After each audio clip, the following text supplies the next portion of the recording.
guys, welcome to part 2 of the RWBY Apron tutorial. Last week we talked about what you were going to need to be able to get started, so today we're actually going to get started! Yay! Alright, so the first thing you need to do is take your fabrics that you bought, just the fabrics, not the ribbon, not the cording, just the fabrics, and wash them.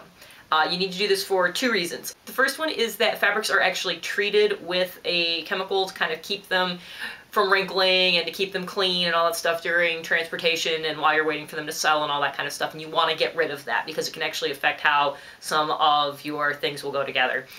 For a bunch of reasons that I'm not going to get into, but you want to get rid of it. And then the second thing is that anything that's especially like a cotton will shrink when you wash it, and so you want to pre-shrink your fabric. You don't want to put everything together and then have it shrink, because then some of your stitching will pucker and it'll fit differently and all kinds of other bad things. So you want to shrink it ahead of time. So make sure you wash it for whatever the normal washing recommendation is going to be. For cottons, and these are going to be dark colors, wash them in cold.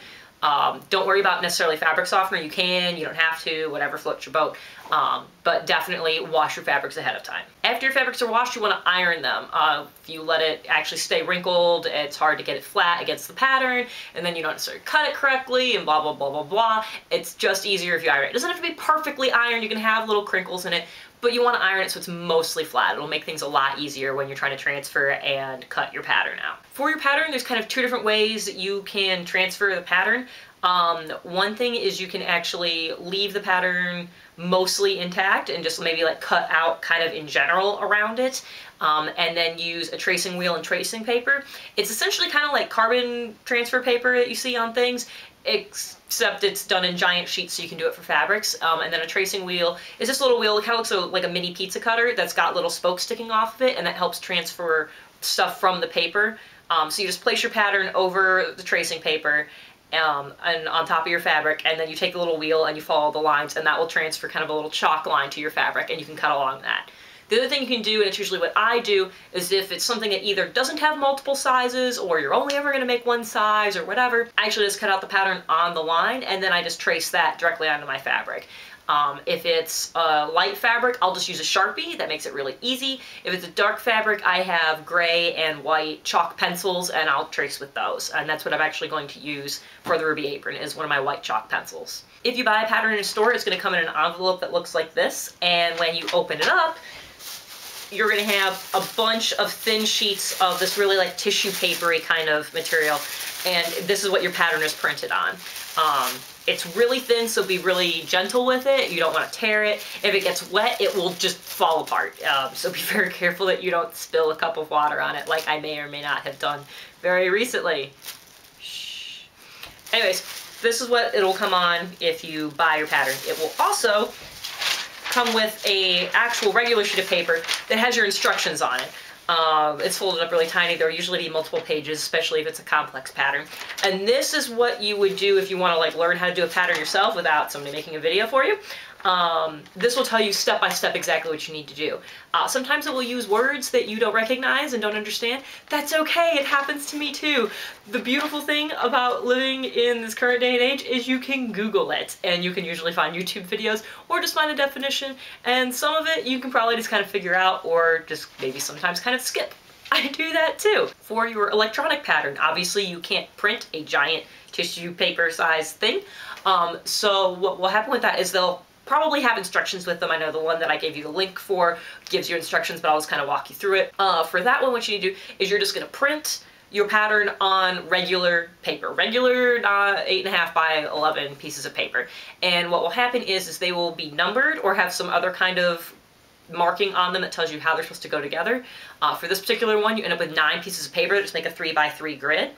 And not only are they all numbered, and it gives you a key to say it should go 1, 2, actually it's going to be backwards for you right now, 1, 2, 3, 4, 5, 6, 7, 8, 9. There's actually markings on the actual pattern pieces themselves that say like A, B, C, D, blah, blah, blah, that have arrows. And so you'll see at the edge of a piece of paper A that points this way, and another one you'll see A that points that way. Those need to line up. So it's actually really easy to put together. So for printing it, print it in its normal 100% printing. Like, don't change it to fit to page, don't change anything, just normal printing. You will end up with a margin around the edge. That's okay, that's expected, and that's taken into account when they make the pattern. What you're gonna do after you get a piece printed like this is anywhere where you have this margin, you just fold your piece of paper so the margin goes away and your line goes to the absolute edge. You need to do that on any side where there's a margin. This is number 3, this is in a corner. I don't have to fold anything over here because there's no black lines that run off of it. So you'll do that on all of your pattern pieces. Fold to there. Don't worry about number 5. 5 is just the middle of the skirt. You don't have to do anything with it. Do all that folding and then line up the letters and arrows and tape them together. Use tons of tape, lots of tape, because this is gonna be your pattern piece and it's gonna only be held together by your tape once you actually start cutting the pieces out. If you don't have enough tape in places, it's gonna get all wibbly wobbly and not good. So, bunches of tape, line it all up as best you can, and then you'll cut this out the same way that you do with your, I'm pointing at the floor, you don't know it's over there, forget that. You'll cut this out the same way you do the tissue paper ones, where you can either cut around in general on the outside, or you can just cut directly on the line. Whichever way floats your boat. This one, there's not multiple sizes, so it makes sense to just cut straight on the line. But you do it however you want. I don't judge. This is your project. You cut out your patterns however you want. So once your pattern pieces are cut out, you're actually ready to start cutting your fabric out. So we're going to start with the main body of the apron. Now for this one, I am meshing these 2 patterns together. You don't have to do that. You can do one or the other. The principle is still the same. You'll see that both patterns actually have something on one of their pieces that says cut on fold with a little double arrow thing pointing to the edges. What that means is if you actually look at it, you're holding half of your piece. So since you're going to do something that's symmetrical, you're just going to cut once, kind of like you would do like when you make those little snowflake things. You're going to fold your fabric in half, place that line on that fold, cut out the rest of it, and then you'll unfold it and you have a full piece instead of just a half a piece. So I folded my fabric, I've placed my pattern on it, I'm starting with the tissue paper one.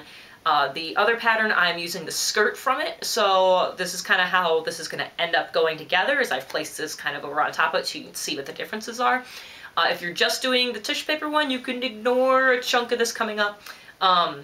For the RWBY apron, you'll see that that should go across the chest. This pattern comes down, it has a little V.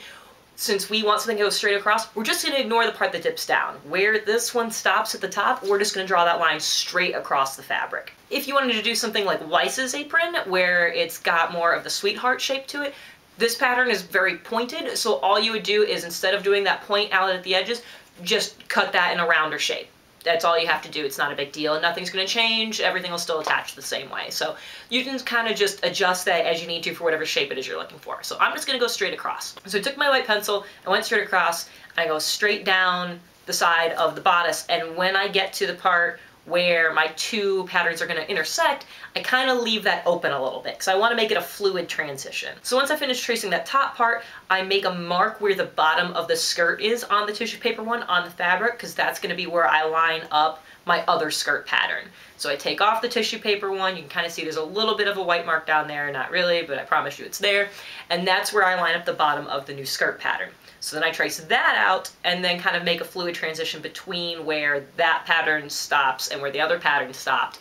So that way it looks like one continuous piece. So if you remove all that, you see we have half of an apron drawn out. So now I just have to cut it out. If I cut it out of both layers, then I'm going to have a full apron. So ta-da! Apron! For the straps that will go around your neck and your back, there are actually pattern pieces in the tissue paper pattern for that.